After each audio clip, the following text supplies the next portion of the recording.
Serge, on va vous donner la parole. Quand est-ce que d'abord vous avez entendu parler de ce projet? Comment vous avez réagi? Puis tout de suite, est-ce que vous avez eu l'idée de travailler ensemble? Est-ce que cette rétrospective dont vous allez nous parler, oui, il fallait le faire, je pense, mais finalement, voilà un petit peu. Moi, tout de suite, j'ai dit oui, bien sûr, parce que c'est toujours un peu... Vous savez, quand on prend une décision, c'est toujours égoïste. Il ne faut pas penser une seconde qu'on prend une décision parce qu'on a envie de faire plaisir aux autres. On a d'abord envie de se faire plaisir à soi. Et si on se fait plaisir à soi, après, on réfléchit à comment faire plaisir aux autres. Mais la première réaction, c'est de dire bien sûr, parce que moi, j'avais envie de revoir tout Fellini. Parce que j'ai un rapport un peu bizarre avec Fellini dans ma vie personnelle.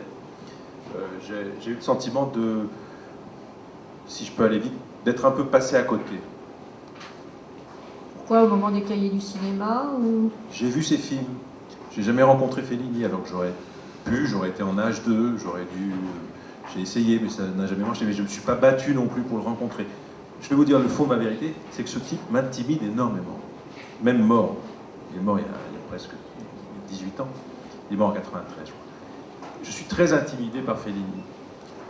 Il y a comme ça dans la vie, on aime des... Vous voyez, un jour j'ai rencontré Orson Welles, bon, franchement c'est pas quelqu'un que j'ai envie de revoir une deuxième fois, ça m'intimide, quoi. Il y a des gens qui vous intimident.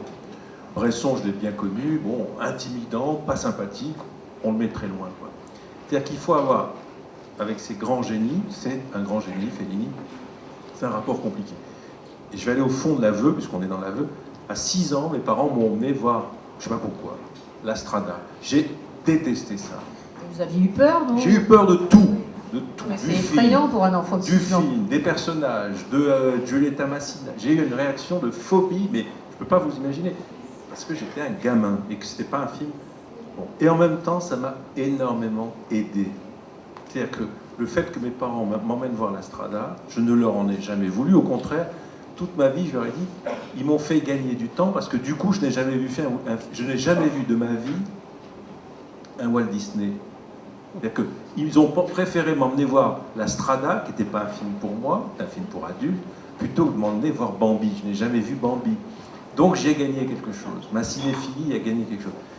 Je me souviens quand Giulietta des Esprits est sorti en 65, j'ai pas regardé le film, j'étais courbé, je détestais ça, quoi. Donc c'est un mauvais rapport. Vous avez un rapport si... Vous dites, c'est pas bon. Et après, j'ai compris, parce que j'ai vu La Dolce Vita, j'ai vu 8 et demi, j'ai vu Amarcord, j'ai vu La Cité des Femmes, et j'ai compris. Mais j'ai un mauvais rapport avec Fellini.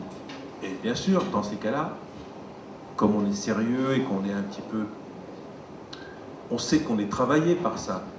Je me suis dit, il faut quand même que je me mette à jour avec lui. Et c'est grâce à Sam Sturze, je lui en sais gré, Sam, je te remercie, parce que je me mets à jour avec Fellini. Et égoïstement, j'implique mon institution, celle que je dirige, la Cinémathèque, elle est faite pour ça. Si on ne fait pas ça, à quoi on sert? Donc j'ai dit, oui, on fait Fellini. Et un ami m'a dit, mais tu vas faire une conférence sur Fellini. Et je lui ai dit, mais bien sûr que je vais faire, alors que je suis à côté de lui, ignare sur Fellini. Je ne connais rien. Lui, ce qu'il a fait de bien, parce que c'est ça qu'il faut dire aux gens, c'est qu'il a été un enquêteur. J'ai vu comment il travaille. Il fait une enquête. Tu lui as posé la question. Il fait une enquête sur Fellini. Et à partir du moment... Et il relève des indices.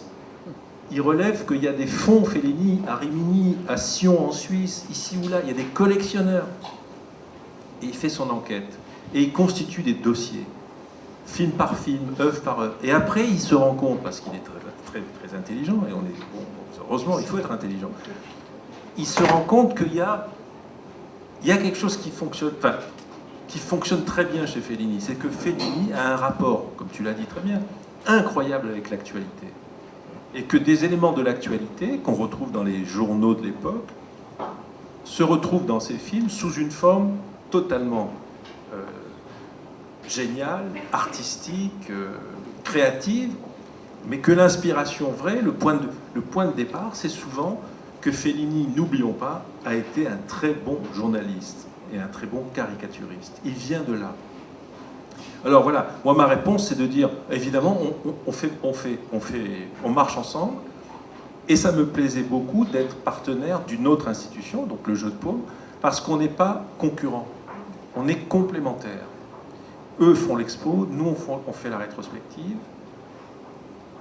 l'Institut culturel italien joue son rôle, on se partage Fellini, parce que c'est plus grand que nous, Fellini, ça nous dépasse, c'est une œuvre gigantesque, à tel point qu'à la Cinémathèque, on s'est dit, ça c'est une idée qu'on a eue aussi avec Sam, on va aussi montrer les films italiens dont il a été scénariste. Parce que Fellini, moi je me suis plongé, du coup je rattrape mon retard, hein, je bosse depuis cet été sur Fellini, il a fait un nombre incalculable de films comme co-scénariste, avec Rossellini, avec Pietro Germi, La Tuada, etc. Et on va les montrer. C'est-à-dire qu'on va, nous, notre rôle, c'est de dire, voilà, Fellini, c'est une œuvre, elle commence dans les années 40, elle finit au début des années 90. Son dernier film, c'est quoi La Voce della Luna qu'on a vu, que j'avais vu, en 91, je crois. Avec, voilà, et on va voir toute l'œuvre. Et ce qui est bien dans l'événement que Sam et le Jeu de Paume ont eu la bonne idée de lancer, c'est que ça déclenche chez les éditeurs DVD, dans les journaux, dans les revues, un retour à Fellini. Et au fond, c'est ça la vraie motivation de notre travail, c'est de dire quoi?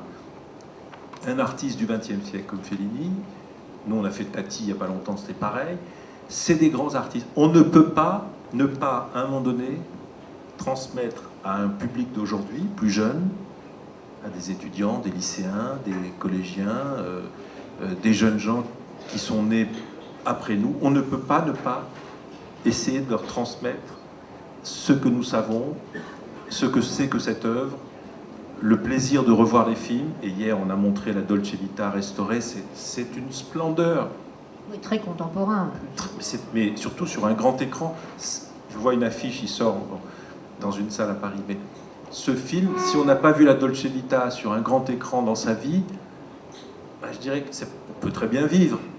Mais je peux vous assurer que si on l'a vu, on vit mieux, quoi, parce qu'on comprend quelque chose. En tous les cas, si on l'a vu à la télé ou sur un petit écran, on est passé à côté de la Dolce Vita. Ça n'a rien à voir.